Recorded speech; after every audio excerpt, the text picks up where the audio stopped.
Shalom. Wanita-wanita terpuji, shalom. Khusus wanita saja ya, yang bapak-bapak diam dulu sebentar. Shalom kaum wanita terpuji. Haleluya. Puji Tuhan, apakah saudara hari ini ada sesuatu yang baru di hati saudara? Saya percaya segala sesuatu selalu baru dalam hidup kita. Dan kita yakin bahwa firman Allah itu juga selalu baru dalam kehidupan kita. Puji Tuhan. Pada hari ini kita di gereja ini merayakan Harnas Hari Nasional Kaum Wanita GSSJA se-Indonesia. Dengan sorotan tema seperti ada yang di depan kita, generasi terpuji.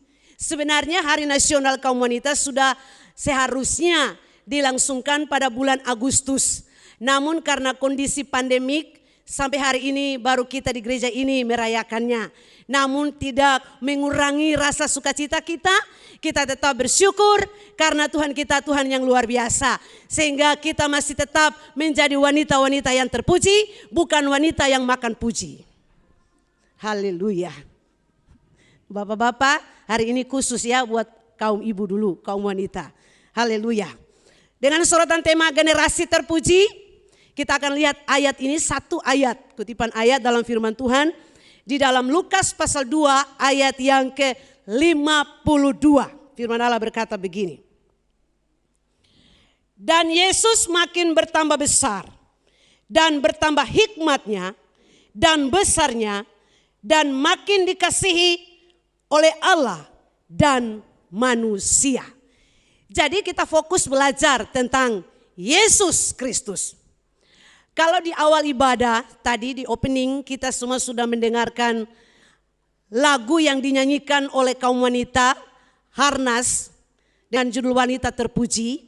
Di sana ada lirik-lirik dari pujian itu yang sangat-sangat luar biasa. Kitalah wanita terpuji, wanita GSJA, bukan wanita biasa. Wanita terpuji bukan wanita biasa. Haleluya. Saudara-saudara yang terkasih dalam Tuhan Yesus Kristus, kita adalah wanita-wanita yang terpuji. Mengapa saya katakan bahwa kita adalah wanita-wanita yang terpuji? Karena kalau kita kembali flashback kepada Maria. Siapakah Maria? Maria adalah seorang wanita yang diberi kasih karunia. Kalau kita selidiki dalam firman Tuhan di dalam Injil Lukas pasal 1 ayat 28 sampai ayat yang ke-31, di sana sangat luar biasa.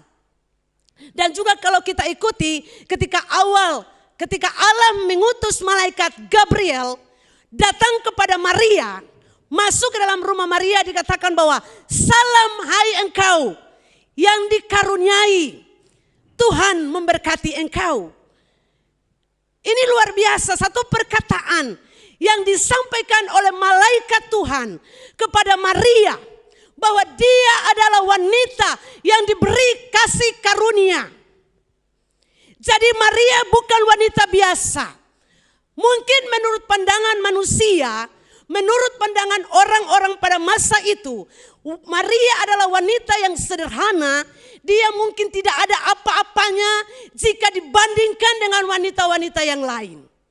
Namun Maria sungguh spesial. Dia istimewa. Amin.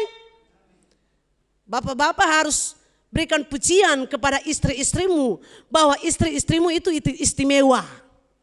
Amin. Halo. Bapak-bapak harus berikan pujian. Anak-anak harus berikan pujian bagi ibumu bahwa dia adalah wanita yang istimewa. Bukan wanita biasa. Saudara bayangkan. Ini perkataan yang penuh dengan kuasa. Ketika malaikat Tuhan datang menjemput atau datang kepada Maria, menyampaikan berita, pesan dari Allah. Ini bukan pesan main-main. Ini pesan dari penguasa segala penguasa. Mengatakan bahwa Maria, engkau adalah wanita yang dikaruniai. Dan dikatakan lagi selanjutnya, Tuhan memberkati engkau. Jadi luar biasa. Kita wanita-wanita yang terpuji, kita adalah wanita yang diberi kasih karunia. Diberi kasih karunia untuk apa? Kalau kita ingat kembali flashback, untuk apa Tuhan harus memilih Maria? Karena ada rencana Tuhan yang besar. Amin. Karena lewat rahim Maria akan lahir Yesus Kristus. Haleluya. Saudara-saudara yang terkasih, dari rahim seorang wanita akan lahir generasi terpuji. Amin. Berikan kemuliaan bagi Yesus. Jadi jangan saudara berpikir biasa-biasa kalau saudara mengandung, khususnya ibu-ibu ya, mengandung 9 bulan, lalu saudara anggap itu biasa. Kita diberi kasih karunia. Kita bersyukur karena kita punya ibu. Jadi jangan kurang ajar dengan ibu. Jangan kurang ajar dengan mama. Karena lewat rahim seorang ibu, saudara-saudara dan saya lahir ke dunia ini. Jadi kita tidak punya alasan untuk harus membenci orang tua kita. Atau kita punya alasan untuk tidak menghormati ibu kita. Kita harus menghormati dia. Ada yang mengatakan surga ada di bawah telapak kaki ibu. Berarti kita harus merendahkan diri kita. Tunduk menghormati bahwa dia adalah ibu yang sudah melahirkan kita. Jangan sampai, biasa kan begini, kalau mama sudah mulai tua, ya sudah mulai pikun, anak-anak bilang, hei kakak bilang per Adi, Ale saja yang jaga mama. Ale saja yang jaga mama. Anto supikun begitu bikin datang perbikin pasti weta. Tuh. Ini contoh yang sangat nyata. Ini realita. Namun hari ini saya mau katakan kita harus sadar diri bahwa ibu itu adalah seorang wanita yang sangat-sangat berharga. Dia wanita terpuji. Dia melebihi segalanya. Nah kita belajar kembali kepada Yesus.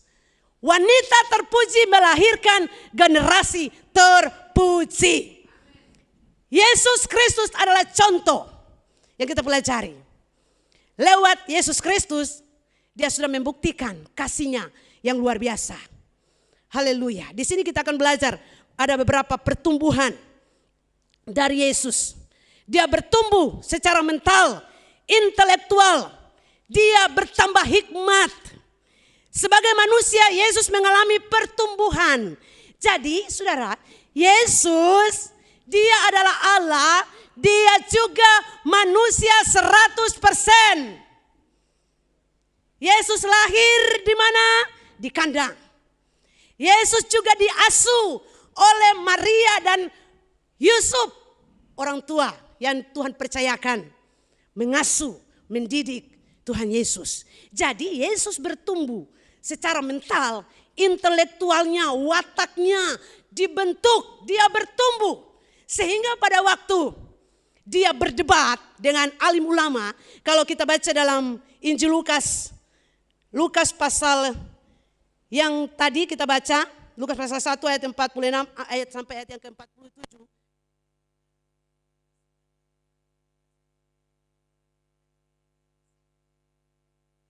Paskah untuk setiap tahunnya.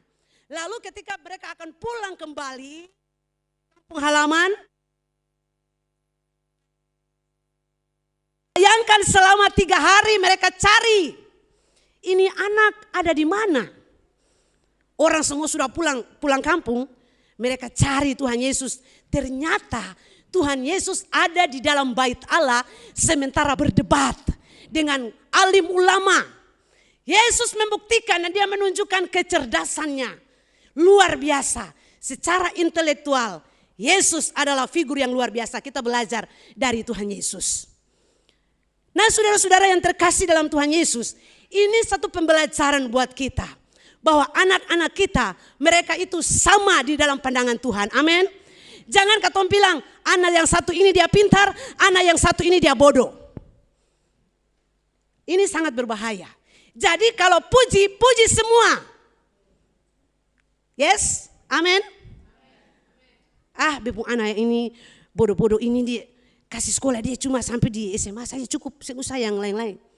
Yang pintar ini kasih sekolah dia sampai dapat sarjana S2, S3, S-teler. Semua di pandangan Tuhan kita sama. Jadi orang tua ini belajar ya, semua belajar. Saya juga masih belajar karena saya juga masih muda. Dan kita perlu belajar jadi orang-orang tua kita, Opa Petu, Oma Aba, Oma Ita dan lain sebagainya, Oma Ceng. Mereka adalah orang-orang tua, Mama De yang juga sudah punya cucu. Kami belajar dari mereka juga. Jadi jangan anggap Bepu anak dia paling nakal. Dia sama dia pun kakak dan dia punya saudara yang ini. Lalu mulai membangga-banggakan dia.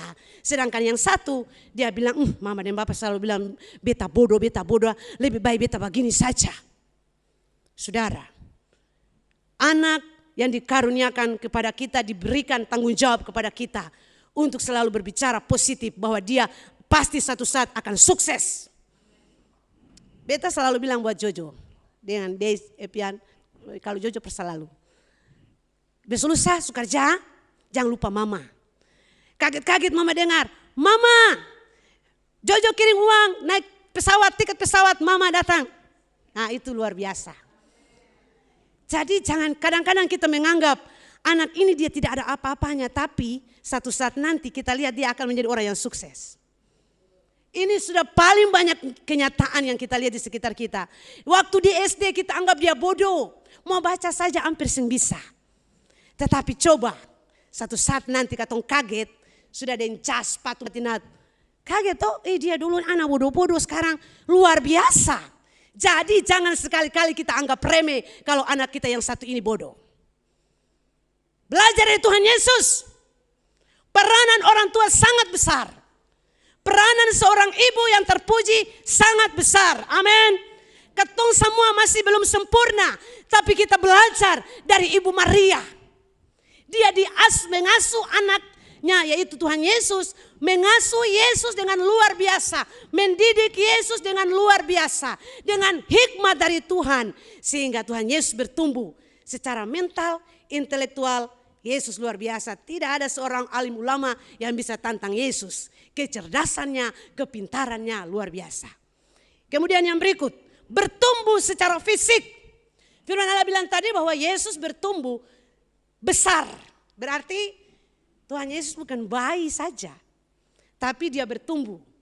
Nah, untuk bertumbuh harus makan. Amin. Mama-mama, ibu-ibu harus kasih makan anak-anak dengan makanan yang bergizi. Jangan makan cacing tiap hari. Tahu makan cacing? Mie, sari mie. Hari-hari makan sari mie. Lalu otak anak mau dibentuk oleh apa? Hanya makan sari mie. Jadi secara fisik anak-anak kita harus kuat. Saudara-saudara mau tahu, ini sesuatu yang luar biasa. Seorang ibu, walaupun dia tidak makan, yang penting anak-anaknya makan.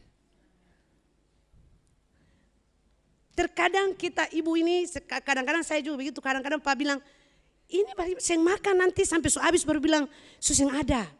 Saya yang beta ingat anak-anak. Jadi, apapun yang terjadi, seorang ibu selalu memberi lebih kepada anak-anaknya. Biar mama seng makan daging satu potong ini, misalnya ayam.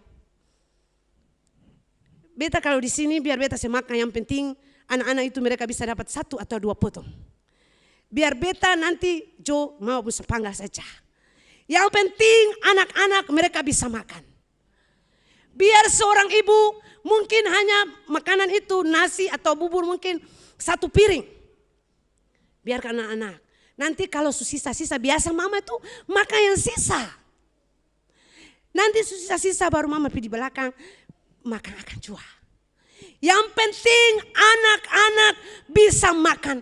Itu adalah kasih seorang ibu yang luar biasa. Yang kita tidak bisa balas dengan apapun. Yang penting anak-anak kita mereka bisa makan dengan layak. Jadi saudara-saudara yang terkasih dalam Tuhan Yesus, kalau Tuhan sudah memberkati kita, mari kita berikan sesuatu yang lebih bagi anak-anak kita. Bukan berarti kita manja mereka di dalam segala hal. Namun kalau berbicara tentang soal makan, mari saudara-saudara, orang bilang kita bekerja hari-hari hanya untuk anak-anak kita. Orang tua bekerja membanting tulang hanya untuk anak-anak, bukan untuk siapa-siapa.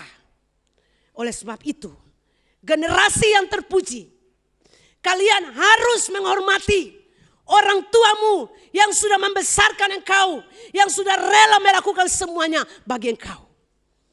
Supaya di kemudian hari, apa yang engkau tabur, engkau akan tuai. Percaya ini saudara-saudara. Jadi pengaruh seorang ibu itu sangat luar biasa. Saya juga pernah membaca sebuah artikel. Biasanya kalau anak-anak mereka dari mana-mana, yang pertama panggil itu mama. Percaya atau tidak? Beta masih ingat Dolo Epian. Dia kalau dari sekolah atau di mana-mana, yang paling pertama cari itu panggil itu mama. Mama di mana? Mama. Walaupun mungkin katong ada berkepentingan, tapi ketika katong panggil mama, seperti katong merasa ada sesuatu ketenangan dalam hati. Jadi mama itu spesial. Amin. Anak-anak generasi terpuji, engkau harus tahu ini, bahwa ibumu adalah wanita yang luar biasa.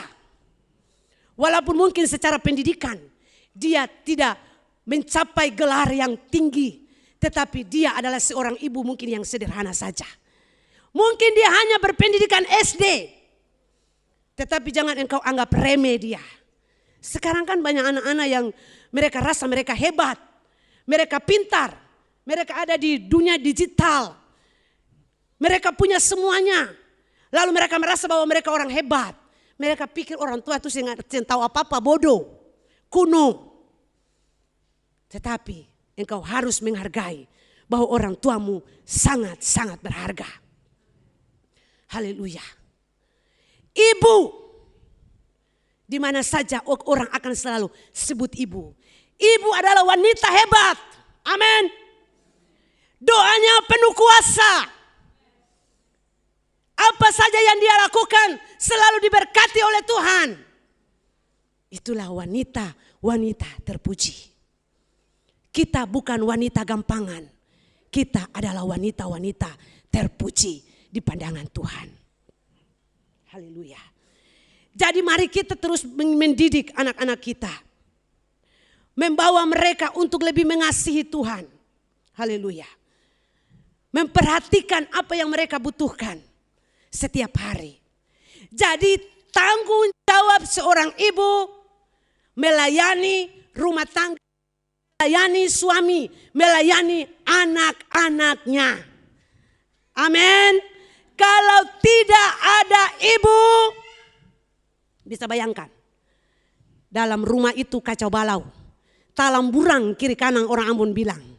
Apalagi seperti saya yang tidak ada punya anak perempuan. Kalau mama ini tidak kuat, mama ini tidak cekatan, rajin dan sebagainya, saya tidak bisa bayangkan apa yang terjadi di depan, di belakang. Kapal pecah. Tahu laki-laki toh? Laki-laki, pria-pria harus akui dong. Kalian itu kalau tidak ada wanita, amburadul. Oleh sebab itu firman Allah jelas. Wanita itu selalu menuntun suaminya, selalu dihargai, dihormati orang. Oleh sebab itu wanita-wanita yang terpuji, yang suka bakalai suamimu di jalan-jalan sama orang gila. Tuh. Bakalai luar biasa. Kalau ada apa-apa nanti datang di rumah baru bicara. Bukan di jalan. Hoi sedar mana pulang jam begini. Tongkat pinggang bakalai. Luar biasa. Wanita macam begitu tandang dia sampai lari di pantai laut. Itu wanita bukan wanita terpuji. Itu wanita perusak.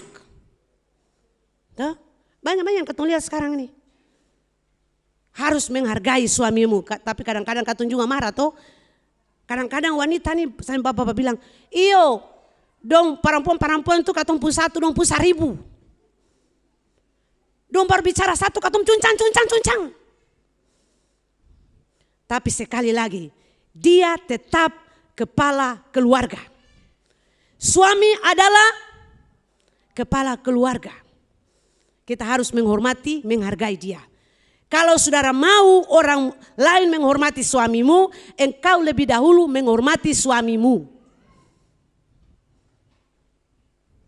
Haleluya. Jadi istri-istri hargai. Kita diberikan tanggung jawab luar biasa untuk mendidik anak-anak kita, membawa mereka kepada Tuhan Yesus. Jadi kita diajar juga oleh Tuhan mendidik anak-anak kita. Nanti kita akan belajar selanjutnya. Jadi Yesus tadi bertumbuh secara fisiknya. Kemudian yang ketiga, secara sosial atau dari segi sosial, Yesus makin dikasihi oleh Allah dan oleh manusia. Jadi kita ini, semua anak-anak generasi ini, kita hidup bukan kita sendiri, tetapi kita harus hidup bermasyarakat, ada. Bersosial harus ada.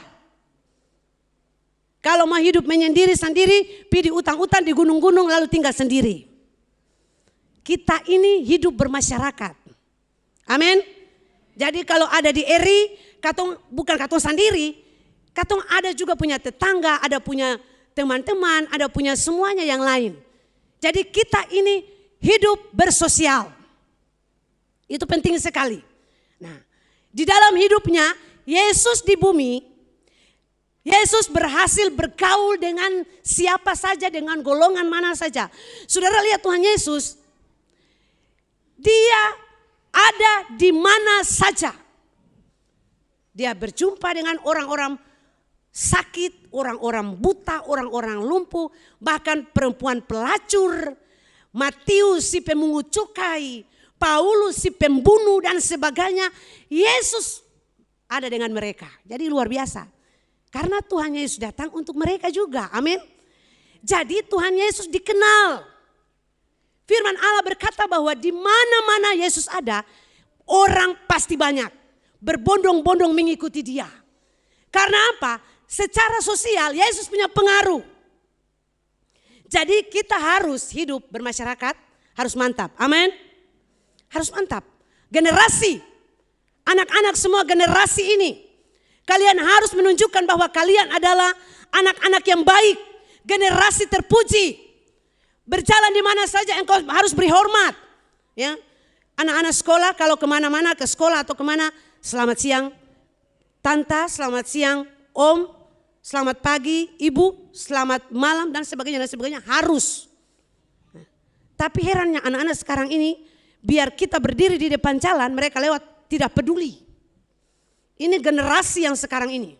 Namun lewat Hari Nasional Kaum Wanita ini, saya mau katakan, sampaikan buat generasi ini, agar kalian membuktikan bahwa kalian adalah anak-anak yang punya mental baik, yang punya karakter baik, yang selalu menghormati orang lain.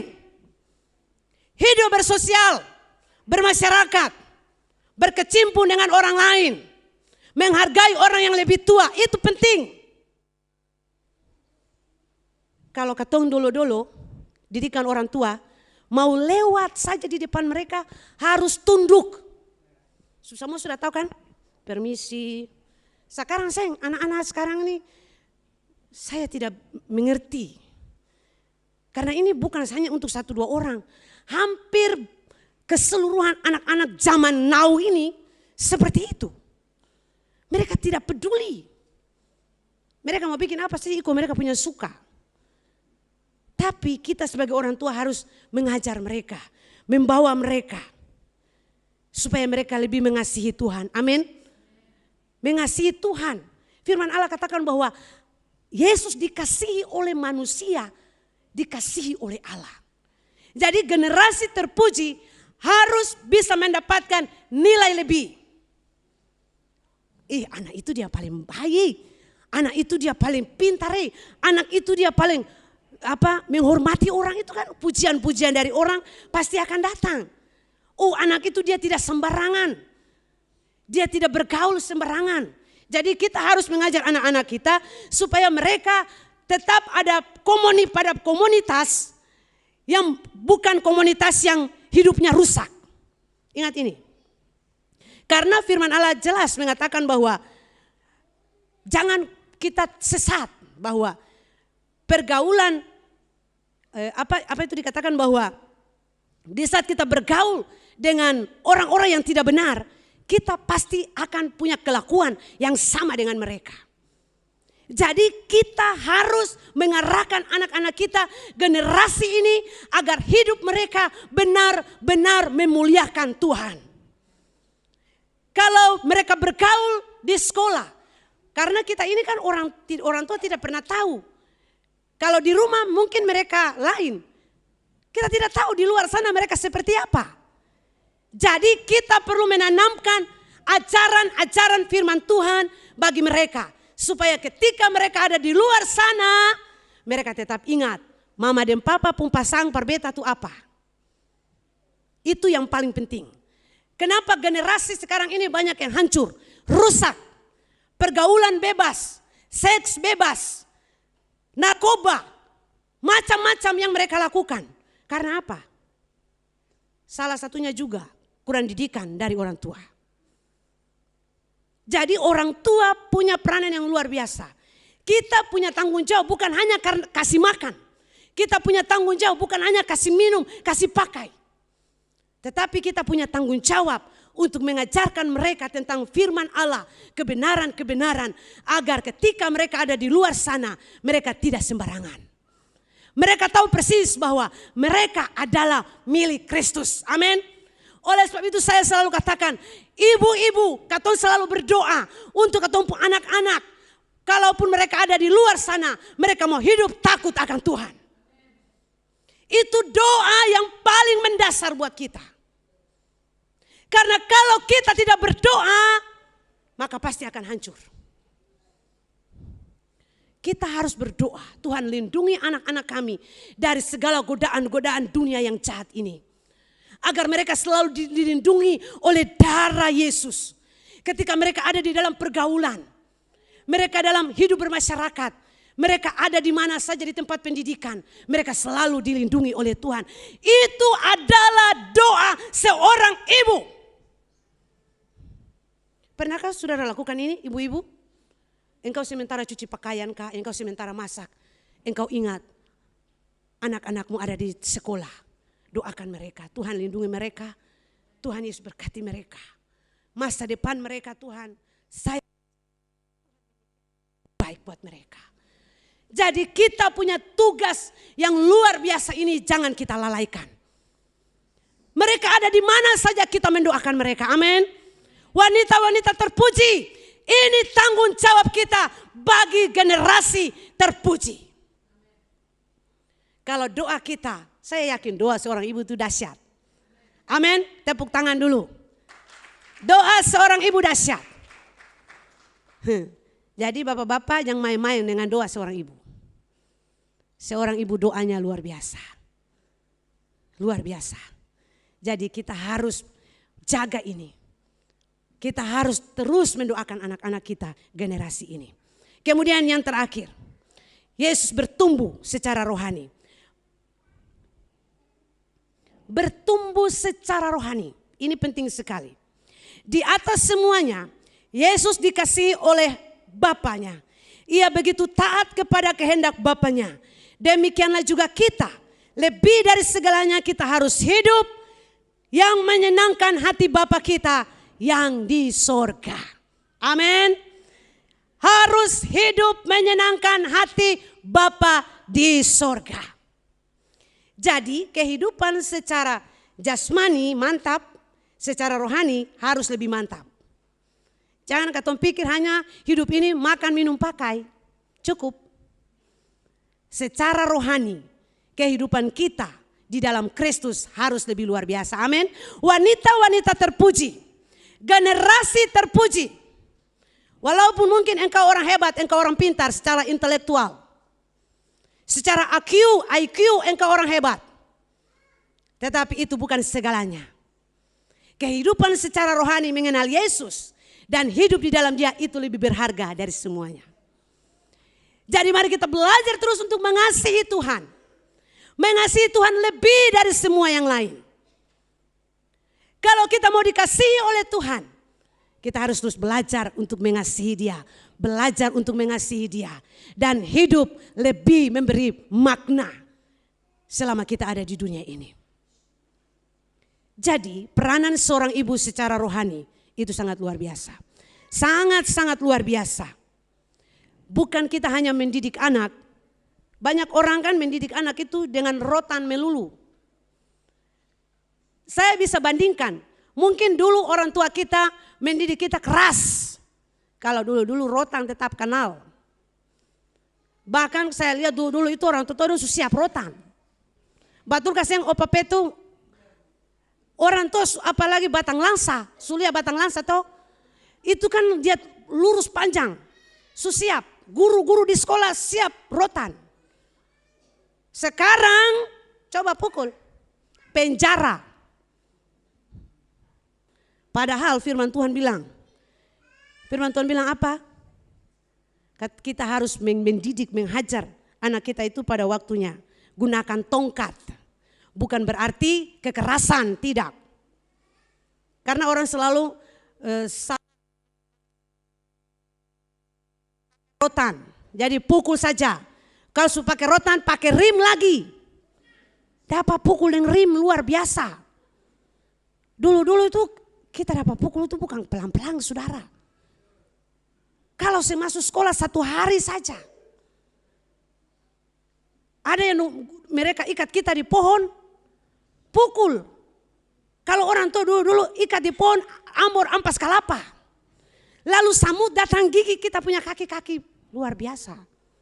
Saya pikir itu sesuatu siksaan. Sekarang coba. Rotan pun.